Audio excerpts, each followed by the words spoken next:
morning, Sarvodaya Namaskar student. Here is Mahesh sir. Today I am taking the video class for standard 9 from the book of English grammar, chapter number 2, pronoun. As I hope you have already taught in the previous class about pronoun. I think you know about that all. Yet once again I am telling you about what is a pronoun. You can say on the display, you can see in the on the display that pronoun is here orated. After that there is a definition about pronoun. You can see what is a pronoun. What is a pronoun? And then after there is a definition of the pronoun. A pronoun is a word. A pronoun is a word that refers to or takes the place of a noun. The noun being referred to is called the antecedent. The identity of the pronoun is made clear by the attendant. For an example, you can see here, the boy said that he was tired. The boy said that he was tired. You can say the word pronoun is underlined here, and here is the circle word is known as pronoun. In a simple definition, you can say that a pronoun is a word that is used at the place of a noun to avoid the repetition of noun again and again and again. That's why we have to use pronoun instead of noun. After the definition, you can see here there are many different types of pronoun like personal pronoun, possessive pronoun, reflexive pronoun, intensive pronoun, demonstrative, interrogative, relative, indefinite, and at the last the reciprocal pronoun you have to study or know about in the next. Here I am telling you of the first pronoun, that is personal pronoun. Here is the definition of personal pronoun. The pronoun that is related to us personally is known as personal pronoun according to me. Here you can see the definition. Personal pronouns.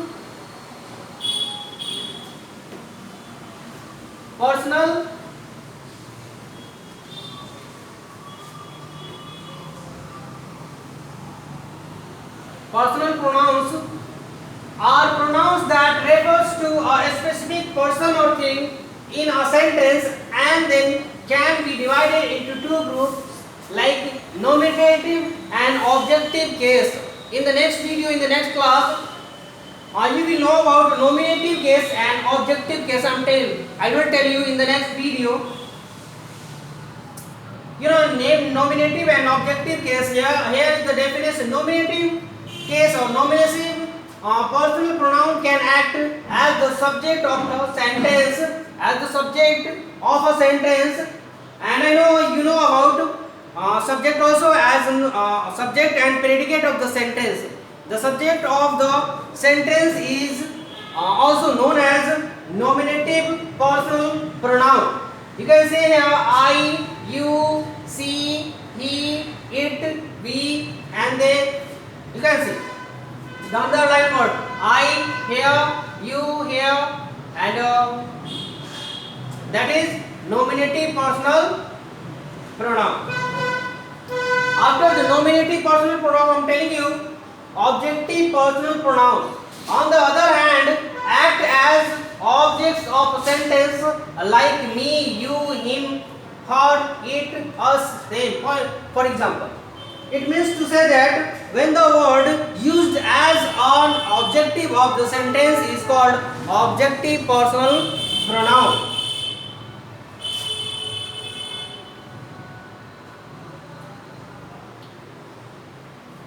After personal pronoun, you can see on the screen that there is the possessive pronoun. You can see the definition to possessive pronouns are pronouns that show ownership. In other words, something belongs to someone is like my, mine, your, yours, his, her, hers, its, our, ours, their and theirs. You can see the examples. Mean possessive, when we have to show possession or इसको you can say in Hindi, जब अपने अधिकार को किसी वस्तु पर show करना होता है, then we have to use possessive pronoun like that. This pen is mine. This pen is mine. या फिर this is my pen. Then you can see my and mine as a possessive pronoun. After possessive, you have to study about reflexive pronoun. Reflexive pronoun. Reflexive means it means something that reflect on someone. That reflect on someone like me, myself, Mahesh sir is here. Me, myself. Focus here. What I am telling you. When the subject reflects something on himself, themselves, or itself is known as a reflexive pronoun. As you can see here, she can handle the situation herself. The word that is used for she herself is a pronoun that used for the subject himself. Then this is called reflexive pronoun. According to the definition, you can say she, reflexive pronoun or pronoun that are used to show the subject of the sentence is receiving the action of the verb.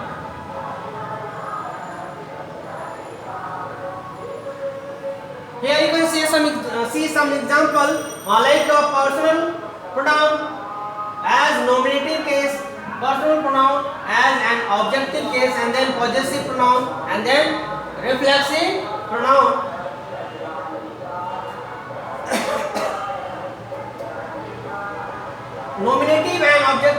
Nominative case can be used as a subject.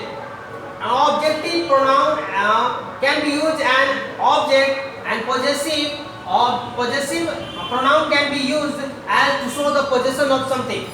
And then reflexive pronoun can be used to receive the action on himself, herself, themselves, and himself.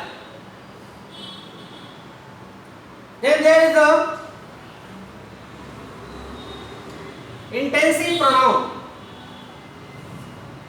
Intensive pronoun are pronouns that are used only to place emphasis on the subject and are not essential to the meaning of the sentence. Here you can note here, these pronouns look the same as reflexive pronoun, but they act differently in the sentence and are always placed next to the subject that they are emphasizing. When we have to force on somebody some pronoun, then we have to use intensive pronoun. You can find the difference between a reflexive and intensive pronoun. Reflexive pronoun can be used as an object of the sentence, and intensive pronoun can be used after the subject itself. Okay, you can see here, after the subject intensive pronoun is used. And there in the reflexive sentence you can see reflexive pronoun can be used as a subject in the sentence.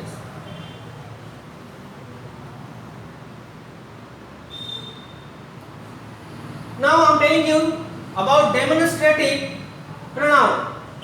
These type of pronouns that are used to identify nouns and answer the question which one. Demonstrative pronoun ki this is a stick, that is a fan, that is a boy, this is a girl, those are pens. These pronouns that can be used in a sentence like this, that, these, those are known as demonstrative pronoun. Now interrogative pronoun it means to say that the pronoun that are used only in the reference to a question. When we have to use some word as a question, then this is called interrogative pronoun. Which one of these pens is yours? Who is that girl? When the question word in the WH family, when the question word of WH family is used as a pronoun in a sentence, when we have to ask some question, then it can be said that it is an interrogative pronoun. After that, there is a relative pronoun. Relative pronoun that are used to connect clarifying information to nouns or other pronoun within a sentence. Within a sentence, it can be said that compounding two sentences. Compounding two sentences with the question word. Then it can be said relative pronoun. You can see here who is used when referring to a subject. Here, who went to the store after work? Who sings this song? This question is asking for the man who sings the song. The question is asking for the man who went to the work after the war. And when you got the answer, then it is called relative pronoun. You can see here who, that, which, whom, whose, whoever, whichever, whenever, and whatever. Whom is used when referring to an object with whom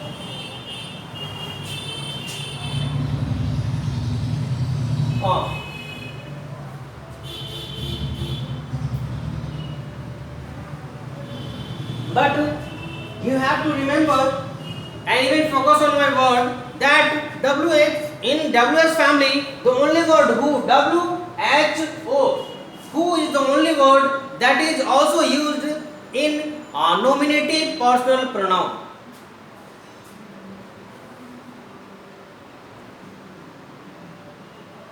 Thereafter, infinitive. Infinitive pronoun are the pronoun that are used in reference to a person or thing that is not specific or not known. Indefinite pronouns are also used to identify a general group of people or things.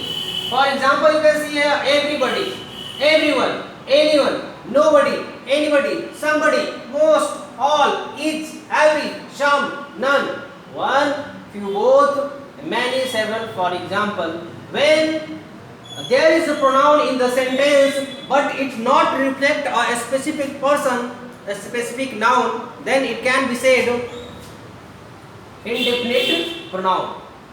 The pronoun is not different here and then it is called indefinite pronoun. Okay. After indefinite, you can see reciprocal pronoun or pronoun that are used to refers to a mutual set of people. When we have to use the pronoun as each other, one another's. You can see the example. We need to help one another survive. One another survive. You can see the underlined word here and there also. No specific person is specified here, but someone or one another, then this is called reciprocal pronoun. It is also important to clear when using pronoun. For example, we really should not